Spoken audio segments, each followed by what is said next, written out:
Mrs M, thank you very much for joining us today on No Stone Unturned. First of all, just tell us a little bit about the volunteering you do at Stonepillow. The volunteering I've done at Stonepillow seems to go back a very long way now. I think the first time I volunteered was in 1990s, I think beginning of the 90s. And it was because I worked at that stage for the YMCA running a conference centre, and I could give a place for work and a roof over their heads, and that's when I came across Stonepillow. And my first conscious one was doing Christmas for Stonepillow, and those days we didn't have all the hostels and the places we have now, so we did a Christmas that was in the hub to start with, what is now the hub, and it really wasn't big enough, so we then moved it to the Boys Club in Little London, which was an amazing building, but the kitchen was minute. That was quite a job, and we had to hire in ovens and put up protectors so that people wouldn't move into the back of them. And then I couldn't get them hot enough, and I was trotting down North Street to the Ship Hotel as it was then, and they said, don't worry, we'll put the roast potatoes through the fryer last thing tonight. I could get the ovens hot enough to keep them hot, but not to really crisp the edges. So Christmas morning, I'm trotting down North Street with a great tray of potatoes. I think that was probably my first real memory of doing things for Stonepillow. What's your most treasured memory or proudest moment from working with staff and clients of Stonepillow? What's the most treasured memory? There's almost too many.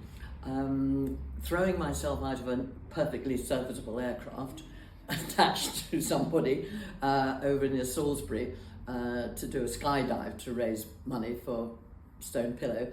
I raised over 6,000 with that, but promise you I'm never going to do it again. No matter how many times Stonepillow want me to do it, I'm not doing it again. It took me 40 minutes to get my head up again when I sat down on the ground, and 3 hours before I could drive home. I was terrible. Never again. And I've done the sleep outs and the cathedral. It poured with rain and we ended up sleeping on the hard stones of the cathedral. They haven't got any softer in 900 years. I think being presented with the Volunteer of the Year award, the first one, was a huge pride. But I think it's not so much, it's the whole aspect, and that my family always refer to my disappearing on Sunday evening to do the meal at the hub, not at the hub, at St Joseph's, the Chichester Hospital.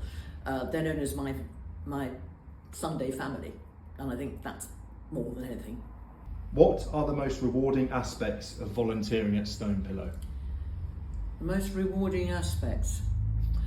I suppose the first one is to make a difference, is to feel that something that you can do can help somebody on their way.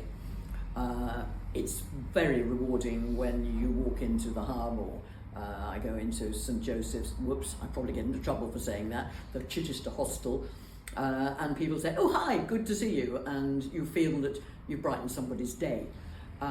It's also very much involved with helping to support the staff on what they do and the amazing job that is done, the range of which for Stonepillow has so tripled, 4 times I think what was going on when I first got involved. I think that's really the main thing, and it's seeing people advance, people who have been into the hostel perhaps, and then I see them in town and they're settled in their own establishment because Stonepillow has managed it, and that's worth an awful lot. It helps hugely. What advice would you give someone thinking about volunteering for Stonepillow? That's quite a difficult one really, because volunteering for Stonepillow sounds terribly worthy, but actually whatever you're doing is not going to necessarily make you feel great, but you have to know that what you're doing in supporting the subject means that you're able to relieve the professional staff to get on with what they have to do. So whether you're helping in the shops or you're cooking or whatever, and not expect, you're not going to get thanks from the clients.